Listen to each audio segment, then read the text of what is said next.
Alright guys, welcome back to another video. In today's video, we're going to be talking about multi-apping.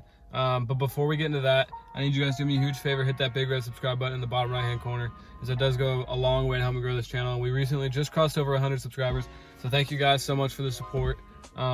If you do like this video, hit that like button. You got any questions or comments at the end, drop them in the comment section, as I do respond to every single comment. So without further ado, let's hop right into the video. Guys, so before we start, we need to clear something up. Everyone should address their market size. So I am in Kansas City, which my market, I like to think of my market's a little, it's medium sized market, as Kansas City is not the biggest food delivery market, and it's definitely not the smallest food delivery market. But I would say it's pretty average, pretty medium sized. So keep that in mind when we talk about my strategy and what is applicable to your strategy, and what you could use in your market. So the apps that I run are Doordash, Postmates, and Instacart, and I'm gonna get into every single or all the reasons I run these apps. But basically during high demand food times, so lunch and dinner, I run Postmates and I run Doordash. These are the two food delivery services that I choose to run, because I really like Doordash because it's definitely the most popular food delivery app in Kansas City, and I think Postmates is right behind it. So I run those two. I really like Doordash because you can see your potential earnings and your estimated earnings on every order. Unlike Postmates, you can't, but you can see how much is in the order. So you can see how much the customer ordered from the restaurant, which gives you a pretty good idea of your base pay and the tip that you're gonna get from that order. So that's why I run those two. So I like to run those during lunch and dinner, and I just if I have a schedule with Doordash, I usually just accept my higher orders. So for me, I usually set my number at $8.50, or $2 a mile. So you can see how far you have to drive for your orders, and I like to get at least $2 a mile so I can have $1 there and $1 back, so I'm still getting paid.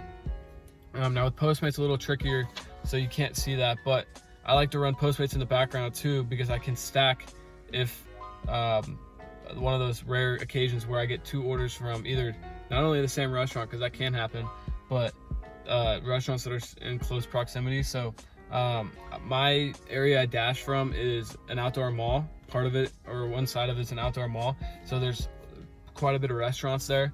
So I can get a Buffalo Wild Wings order from Doordash and a Postmates order from what's over there, Red Robin, and I can take those if they're both heading east.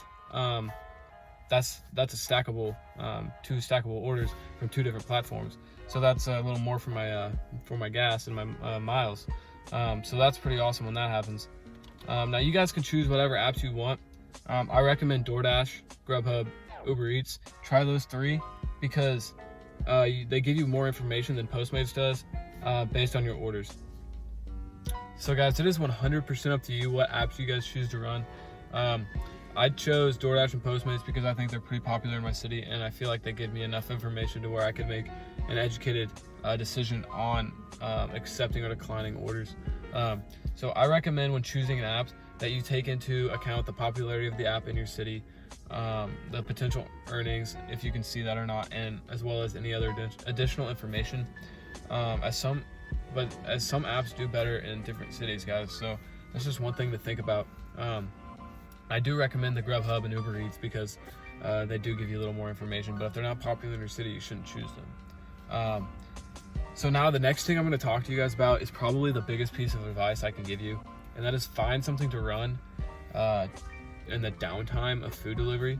So we're talking about that time right after breakfast and right before dinner, so that afternoon area. This is when I run Instacart, and guys, I really don't like running Instacart, but it does give me pretty good money and it keeps me busy on those downtimes. It's better to be on a grocery run earning money than just sitting in a parking lot and not getting any orders at all.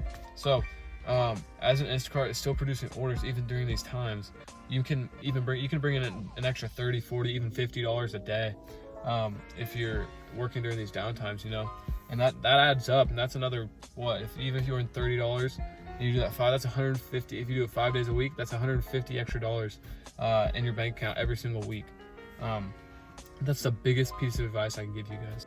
Alright guys, so if you did learn something from this video, you did enjoy it, hit that big red subscribe button, as I am dropping more videos about gig economy kind of stuff, other money making strategies here in the future. If you did like the video, hit that like button, as that does go a long way to help me grow this channel as well. And thank you guys for your time, and I'll see you guys in the next video.